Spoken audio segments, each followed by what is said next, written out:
I'm Sassafras and this is Serious, and welcome to Vlogmas Day 9. Today we're going to be doing the first of what is going to be the 12 tricks of Christmas, which is going to be some trick training tutorials, content that I know was something that was really requested. So these are tricks that are part of my training books, Tricks in the City and Shoe This Journal. Links to buy those are always included down below. And for today's video, we're going to be doing a pretty basic introductory trick, but it's a foundation skill that's really important, and then we're going to be building up to more complicated tricks and skills over the next couple of weeks until Christmas. So this first trick is going to be sit, and we're going to teach sit in two different ways. Seriously, get it? I know. She's like, what are we doing over there? Hi. We're going to teach sit in two different ways. We're going to teach a rock back sit, which is probably the sit that most people are going to be more familiar with, and then we're also going to be teaching a tucked sit, which can be helpful for competition obedience, for rally obedience, as well as for some more complicated tricks in the future, as well as helping to build your dog's core strength. So we're going to start by teaching a rock back sit. Again, this is the sit you might be most familiar, I know, good girl, most familiar with. And we're going to start with some treats. All you need to teach your dog this skill is going to be some treats your dog is excited about, broken into small pieces. So we're going to get started working on sit. We're going to start with our dog anywhere in front of us, treats in our hand, and with our dog's treat on the dog's nose on the treat, excuse me, we're going to just lure them up and back. So you can see our dog backs right into that sit. And that, good girl, is the easiest way to teach dogs and puppies of any age.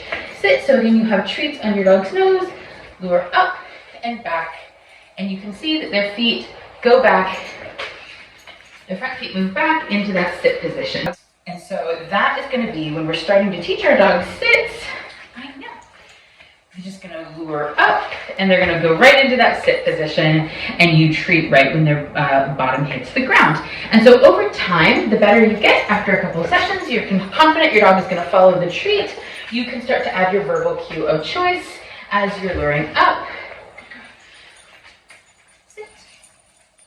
And you can see her little feet move back into that sit position. Teaching a tuck sit, the goal is for the sit to be a little bit cleaner and neater, and for their front feet not to move, and for them to tuck their rear end tightly into the sit. And so to do that, once your dog is familiar with sit as a cue, what I like to do is to lure forward while we are using our cue. So instead of luring up and back, what we're going to do is we're going to ask our dog to sit. I know you have that treat. And we're going to pull the lure up and forward instead, which is going to encourage our dog not to move their front feet when they're sitting. Sit. Nice. Good girl. And you can see that that's a much tidier sit. Good girl. Okay. So again, we're going to lure up and forward. I'm going to position her so that she's balanced, by which I mean that her front feet are sort of evenly spaced. Sit. Ask for my sit cue and lure forward. Yes, good girl. Sit. Good. Good girl. And if you're clicker training, that's a great moment ever to use your click, right? You can use your click or your verbal marker. It's also really important to release your dog right away. It's taking a lot more muscle control of their core muscles to get that tight sit, and so we want to build up any duration with it quickly so that they also understand that we're rewarding that very tight sit behavior. Sit. Nice. Sit. Good girl. So she got up a little quicker than I wanted. She barely got it, so I did ask for it again because she does need this behavior. But if you're just getting a new dog or puppy and you want to teach them to sit, the easiest way is that rock back.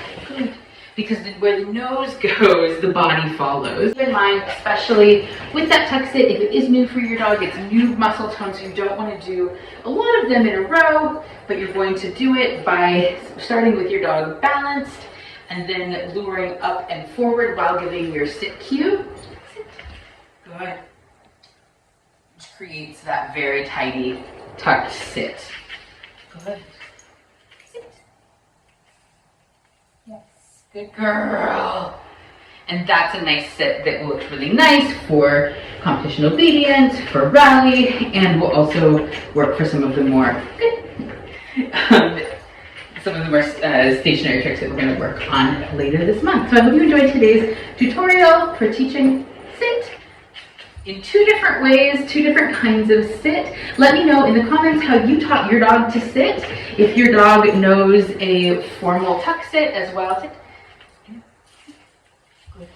as a rock back sit, I'd love to know in the comments. Also, feel free to suggest any tricks that you would like to see us cover this month in our 12 tricks of Christmas, and we'll definitely keep them in mind. In the meantime, have fun with your dogs, and Sirius and I will see you again tomorrow, right? Yeah. Bye! Good job.